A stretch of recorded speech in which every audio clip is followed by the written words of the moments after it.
Mansa Musa, bos besar kerajaan Mali di Afrika Barat, mungkin orang pertama yang benar-benar bisa dibilang punya uang yang gak ada habis-habisnya. Kalau kita ngomongin angka, dia punya kekayaan yang gak terbayang. Saking kayanya, gak ada satupun orang yang bisa menghitung berapa banyak emas yang dia punya. Bisa dibilang, dia itu seperti bank sentral zaman dulu, cuman tanpa batasan. Apa yang unik? Nah, si Mansa ini gak cuma kaya, dia juga tahu cara pamer yang elegan. Dalam perjalanan haji ke Mekah pada tahun 1324, dia ngeluarin emas sebanyak 2,5 ton. Iya, ton. Yang disebar-sebar kemana-mana. Bikin orang yang dia temui ternganga. Kalau zaman sekarang, kayaknya dia bakal bawa Lamborghini dan masang emas di semua jendela. Tapi apa yang orang nggak tahu adalah, setelah haji itu, ekonomi di daerah yang dia lewatin jadi melambung. Saking banyaknya emas yang dibagikan. Gak cuman pamer, dia bikin efek domino yang bertahan lama. Kekayaan itu kayak tumpukan pasir di pantai. Kelihatannya nggak habis-habis, tapi sebetulnya ada efek yang dalam dan lama. Bahkan kerajaan-kerajaan Eropa dan Asia pun mulai memperhitungkan kekuatan Mali setelah lihat aksi Mansa Musa ini. Jadi kalau ada yang bilang, duit nggak bisa beli kebahagiaan, mungkin Mansa Musa bakal jawab, kalau gue ngomong, gue udah bisa beli kebahagiaan di setiap penjuru dunia. John D. Rockefeller, jika dia hidup sekarang, mungkin bakal punya akun Instagram dengan follower lebih dari 50 juta.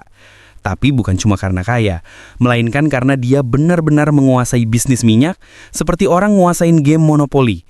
Rockefeller ini bisa dibilang pionir kapitalisme modern, karena dia nggak cuma punya perusahaan minyak, dia punya semua perusahaan minyak. Kalau sekarang, kayak punya semua pom bensin di seluruh dunia.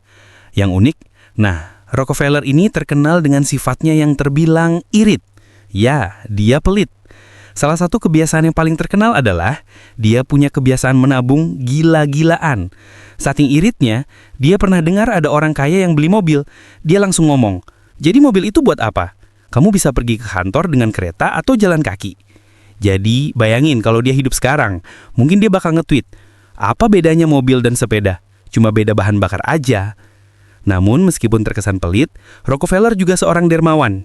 Ia menyumbangkan sebagian besar kekayaannya untuk amal dan pendidikan. Kalau kita bandingkan dia dengan orang kaya sekarang, dia itu kayak yang punya banyak uang, tapi tetap pilih taksi daripada beli mobil pribadi. Andrew Carnegie, kalau di zaman modern, bisa jadi CEO perusahaan teknologi yang punya ruang rapat dengan pemandangan gunung, ditambah coffee bar yang stoknya nggak pernah habis. Pada zamannya, Carnegie ini raja baja. Itu kayak jadi pemain utama di industri kendaraan yang nggak ada matinya. Di akhir abad 19, dia udah menguasai hampir seluruh pasar baja di Amerika Serikat. Apa yang menarik? Nah, Carnegie ini berasal dari keluarga miskin di Skotlandia, tapi bisa naik jadi orang terkaya di dunia. Jadi dia tuh kayak contoh hidup kalau kecil-kecil jadi raksasa. Nggak cuma sukses secara finansial, Carnegie juga terkenal dengan pemikirannya soal filantropi. Dia berpikir kalau orang kaya itu wajib berbagi. Dia bilang, orang kaya adalah orang yang dapat mengelola kekayaan yang lebih besar untuk kebaikan bersama. Jadi meskipun dia penuh dengan logam dan baja, hati Carnegie itu penuh dengan empati. Yang nggak banyak orang tahu adalah Carnegie punya prinsip unik dalam membangun empire-nya. Jangan hanya mengejar uang, tapi bangun sesuatu yang bisa bertahan selamanya. Itu berarti dia nggak cuma mikirin keuntungan, tapi juga nilai jangka panjang. Jadi kalau kamu udah nemu satu ide bagus dan merasa itu bisa jadi duit, bayangin Andrew Carnegie udah melakukannya lebih dari 100 tahun yang lalu. Jadi siap-siap untuk warisan yang tak terhingga. Tsar Nicholas II, kalau dia jadi bos restoran pasti bakal punya tempat makan dengan harga yang cuma bisa diakses oleh kaum elit, saking mewahnya. Tapi yang bikin unik, meskipun dia memimpin Rusia yang besar banget, dia tetap dianggap kaya tapi miskin dalam hal manajemen negara. Bisa dibilang, dia kaya di luar, miskin di dalam. Mungkin banyak orang tahu dia sebagai tsar yang penuh kekuasaan, tapi sedikit yang tahu bahwa meski tampaknya dia hidup serba mewah, sebenarnya dia dan keluarganya punya gaya hidup yang sangat konservatif dan tidak mewah dibandingkan dengan para penguasa dunia lainnya.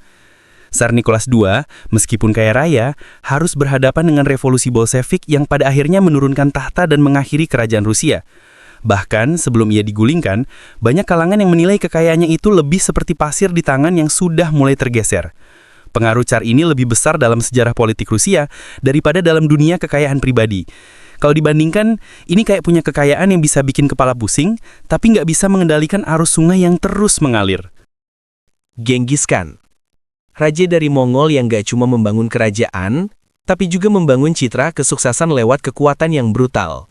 Saking besar kekayaannya, dia nggak hanya menguasai wilayah, tapi hampir separuh dunia. Kalau misalnya ada penghargaan untuk membuka jalan bagi dunia globalisasi, dia pasti dapat juara pertama. Dia membawa kekayaan ke dalam wilayah yang nggak bisa dibayangkan sebelumnya, dan mengubahnya menjadi pusat perdagangan yang makmur. Apa yang unik dari Genghis Khan? Walaupun terkenal sebagai pemimpin yang keras, dia punya sistem yang bisa dibilang canggih. Di dunia yang masih sangat primitif saat itu, dia menciptakan struktur administratif yang luar biasa efisien, dan meluncurkan sistem jalan raya yang menghubungkan wilayah-wilayah yang sangat jauh, memungkinkan perdagangan berkembang pesat. Jadi, bisa dibilang Genghis Khan adalah salah satu orang pertama yang mempopulerkan konsep supply chain global. Yang gak banyak orang tahu adalah, meskipun dia dikenal sebagai penakluk, Genghis Khan sangat menghargai dan menghormati orang-orang yang berada di bawah pimpinannya. Dia bahkan memberikan kesempatan untuk anak-anak dari orang-orang yang tertawan untuk mendapatkan pendidikan.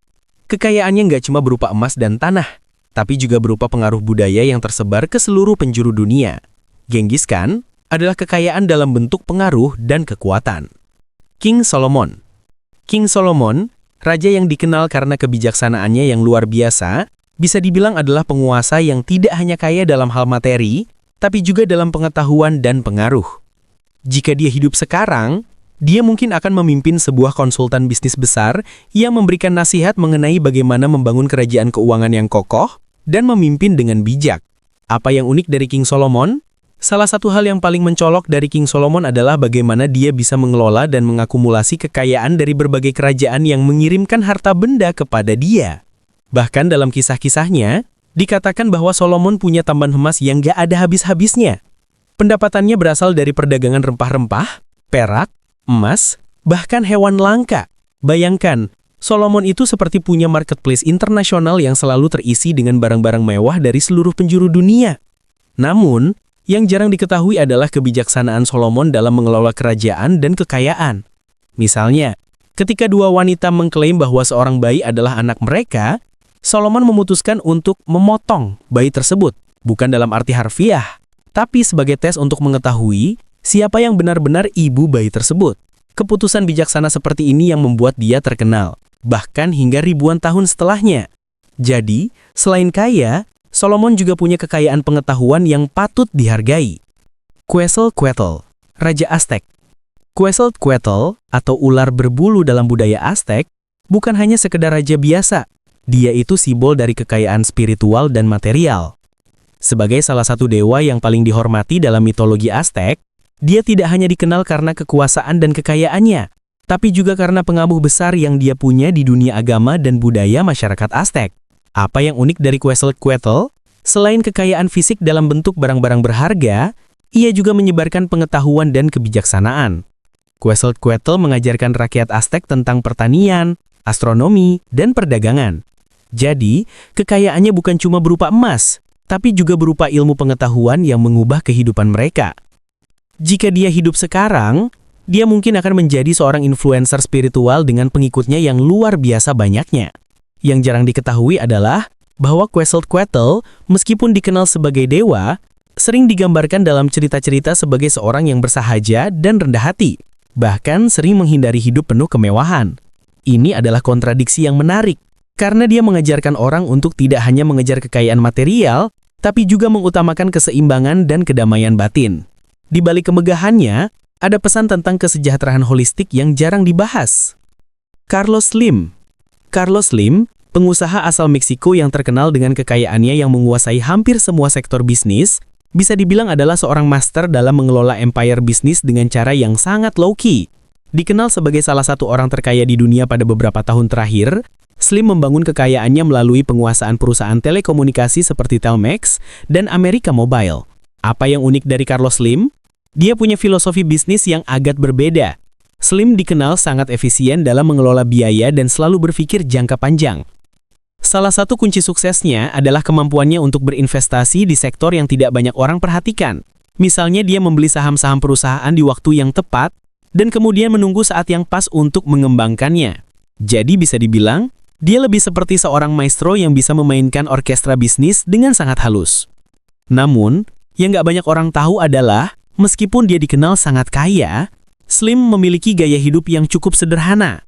Ia bahkan tetap tinggal di rumah yang cukup biasa dibandingkan dengan rumah-rumah mewah lainnya yang dimiliki oleh orang kaya lainnya.